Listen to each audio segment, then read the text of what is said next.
A nipple shall be kept grounded where this nipple is entirely surrounded by a raceway that is grounded.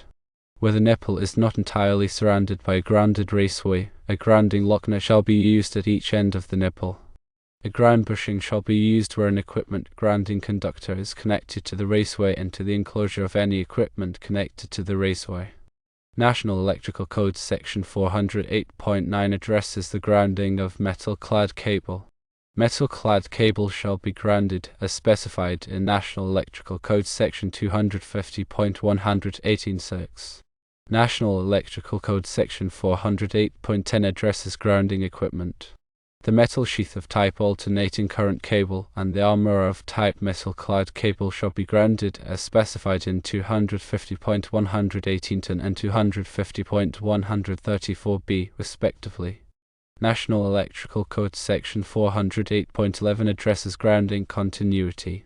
The grounding continuity of metal-clad cable shall be ensured by bonding together the armor or sheath and the grounding type receptacle outlet, panel board, switchboard, or other enclosure or fitting to which the cable is connected. Bonding locknut shall not be used. Section 250 of the National Electrical Code permits the bonding of a raceway to equipment by the use of ground bushings. Ground bushings are an approved method and are a requirement when grounding a metal-clad cable, for example, metal-clad cable.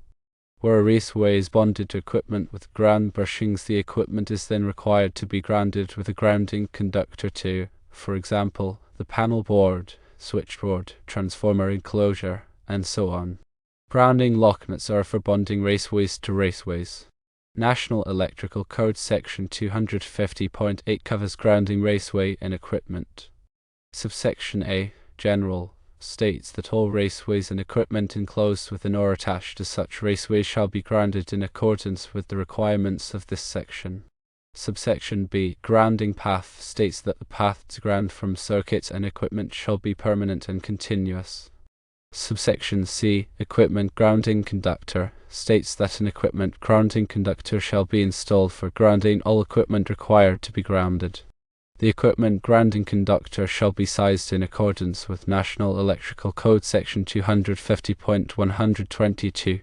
Subsection D, Equipment Bonding Jumpers, says that for purposes of grounding equipment under this article, an equipment bonding jumper not smaller than 6 American wire gauge copper shall be installed around the service equipment panel board or switchboard to connect the equipment grounding conductor to the equipment grounding terminal of the service raceway or enclosure, or to the grounding electrode conductor where a grounding electrode conductor is installed at the service equipment.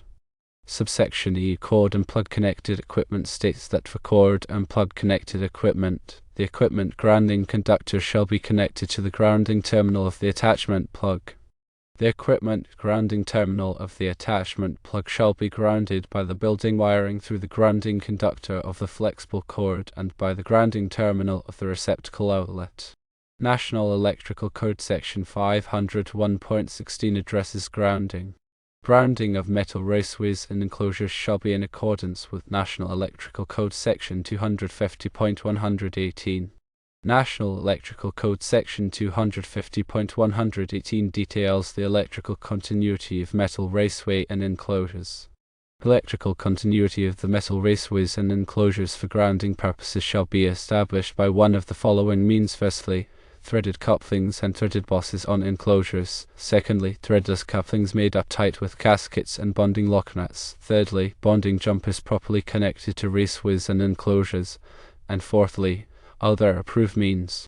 To summarize, grounding locknuts are primarily used for bonding raceways to raceways. Ground bushings are used when an equipment grounding conductor is connected to the raceway and the equipment enclosure. Now let's delve deeper into specific applications and code requirements. When a nipple, which is a short length of conduit, is entirely surrounded by a grounded raceway, it is considered grounded. However, if the nipple is not entirely surrounded by a grounded raceway, a grounding locknut should be used at each end of the nipple to ensure proper bonding. It is crucial to understand the difference between bonding and grounding. Bonding ensures electrical continuity between metal parts, creating a lower impedance path for fault current. Grounding, on the other hand, connects these bonded parts to the earth, providing a path for fault current to return to the source and trip the overcurrent protective device such as a circuit breaker or fuse. Ground bushings play a crucial role in this grounding process. They are typically used when connecting an equipment grounding conductor to the raceway and the enclosure of the equipment. The equipment grounding conductor provides a direct path for fault current to the grounding system. When a raceway is bonded to equipment with ground bushings, the equipment must be grounded with a grounding conductor connected to, for example, the panel board, switchboard, or transformer enclosure. This ensures that any fault current will have a low impedance path back to the source, tripping the overcurrent protective device and minimizing the risk of electrical shock. The National Electrical Code, specifically Section 250, outlines the requirements for grounding and bonding. This section covers various aspects, including the sizing of grounding conductors, the methods for bonding metal parts, and the requirements for grounding different types of equipment. Understanding these requirements is essential for ensuring a safe and compliant electrical installation. National Electrical Code Section 250.8 emphasizes that all raceways and equipment enclosed within or attached to such raceways must be grounded according to the requirements of the section. This means that you cannot simply rely on the raceway itself to provide a grounding path. You must also ensure that the equipment within the raceway is properly grounded. National Electrical Code Section 250.8b states that the path to ground from circuits and equipment must be permanent and continuous. This means that the grounding connection must be reliable and not subject to loosening or corrosion. Regular inspection and maintenance are essential to ensure that the grounding system remains effective. National Electrical Code Section 250.8c requires the installation of an equipment grounding conductor for grounding all equipment required to be grounded. The size of the equipment grounding conductor must be determined in accordance with National Electrical Code Section 250.122, which provides specific guidelines based on the size of the overcurrent protective device. National Electrical Code Section 250.8d addresses equipment bonding jumpers.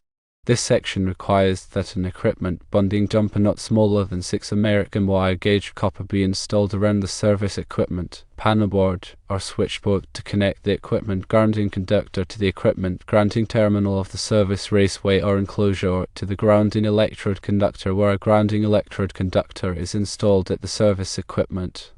This bonding jumper ensures that all metal parts are effectively bonded together, creating a low impedance path for fault current. National Electrical Code Section 250.8e covers cord and plug connected equipment. This section requires that the equipment grounding conductor be connected to the grounding terminal of the attachment plug. The equipment grounding terminal of the attachment plug must be grounded by the building wiring through the grounding conductor of the flexible cord and by the grounding terminal of the receptacle outlet. This ensures that portable equipment is properly grounded when plugged into a receptacle.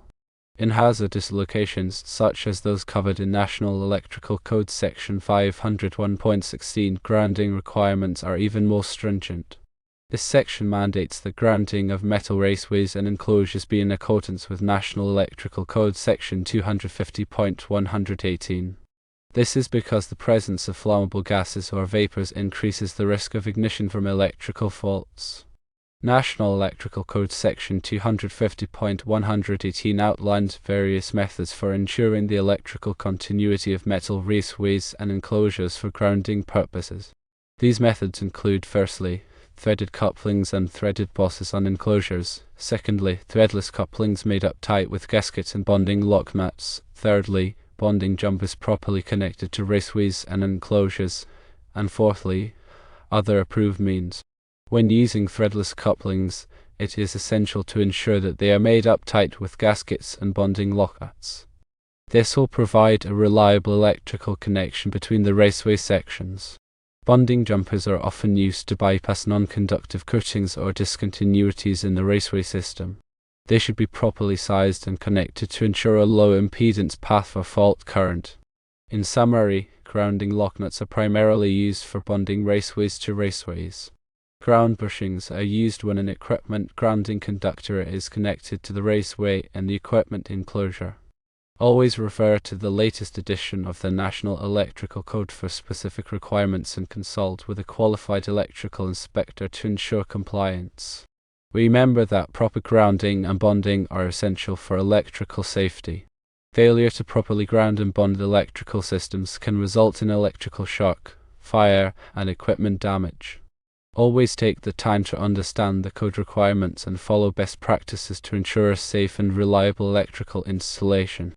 In cases involving nipples, consider the environment they are in. If a nipple is completely surrounded by a grounded raceway, then the nipple is considered grounded as well, which can be verified with proper testing with a meter. If not, then grounding locknuts at both ends of the nipples are necessary.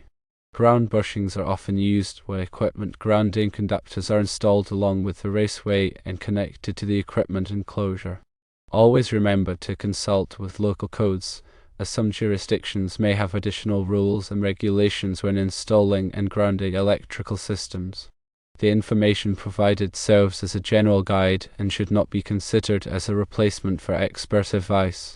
It is always recommended that you work with a certified electrician who can assess the specific circumstances and guarantee compliance with all applicable rules. In the electrical context, the distinction between bonding and grounding is also important. Bonding entails linking metallic components to guarantee electrical continuity and create a low impedance channel for fault current. Grounding, on the other hand, entails linking these bonded components to the earth, enabling a route for fault current to flow back to the source and activate the overcurrent protection devices. This operation is essential for both safety and regulatory compliance. Regular inspections and maintenance are also critical to guarantee that all connections are tight and corrosion-free. In corrosive environments, extra safeguards may be needed to preserve the integrity of grounding and bonding systems. Also take into account the precise gear that must be grounded, as some devices may have unique grounding needs outlined in the manufacturer's specifications or local laws. Before performing any electrical work, always turn off the power and follow all safety precautions. When working with electrical systems, safety should always be the first concern. To lower the chance of electrical risks, make sure you have the appropriate personal protection equipment, or PPE. Remember that adhering to best practices and remaining updated on the most recent electrical codes are essential for building a safe and dependable electrical system.